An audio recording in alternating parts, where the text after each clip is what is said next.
Hello, Life Groups. Thank you so much for gathering today. We are in the fourth week of our series where we're talking about and unpacking the life of Abraham. And leading up to this week, Abraham and his nephew Lot had agreed to go separate ways. If you remember last week, Lot went one way, Abraham went the other, and Abraham actually gave Lot first choice of where he wanted to go, and he chose the more appealing, fertile plains of the Jordan Valley.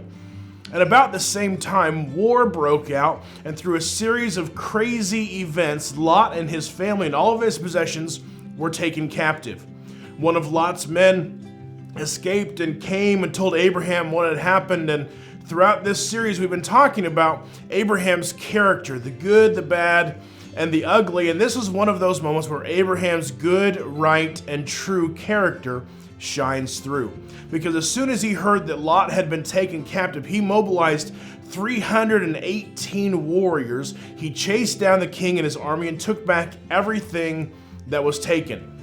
Abraham didn't hesitate. As soon as he hears of Lot's capture, he takes measures to rescue him. He risks his own life and risks his own safety, even though he didn't have to. He risks it all for Lot. And Lot had made his own decisions, right, on where to live and what to become involved with. But once again, Abraham's character shines through. But Abraham risks his well-being, his own safety for Lot. And as we journey through the rest of Genesis chapter 4, there are so many things that happen, right? Along his way home, Abraham has an encounter with Melchizedek, a mysterious character in Scripture who blesses Abraham and who then Abraham gives a tenth of everything that he owns. This is the first tithe that we see in Scripture. And then there's a conversation between the king of Sodom and Abraham, where Abraham elects to not receive any of the spoils of war, simply so that the king of Sodom has no space to claim that he's the one that made Abraham rich. Again, we see the character of Abraham. And then we fast forward to chapter 15, and we see an exchange between God and Abraham, where God speaks to Abraham in a vision, and he says that he's going to protect him. And Abraham responds to all this by asking, how are all of these promises going to be fulfilled? Much like we read in the New Testament with Zechariah and Mary about how can this be?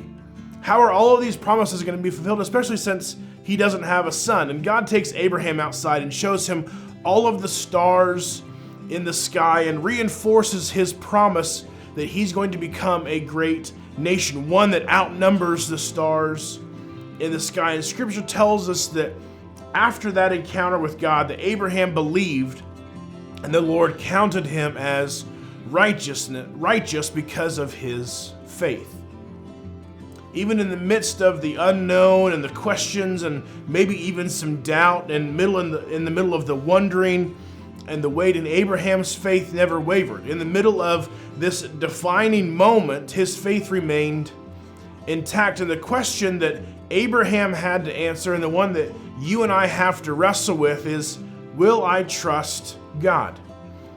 Even if I don't see the answer I'm looking for, or I don't see the answer, it doesn't come at all, or it doesn't come in the way that I want it to, or in the timing that I need it to, in the midst of the waiting, in the midst of the unknown, will I trust God? And that's a question that we have to answer for ourselves on a daily basis. Enjoy your discussion today.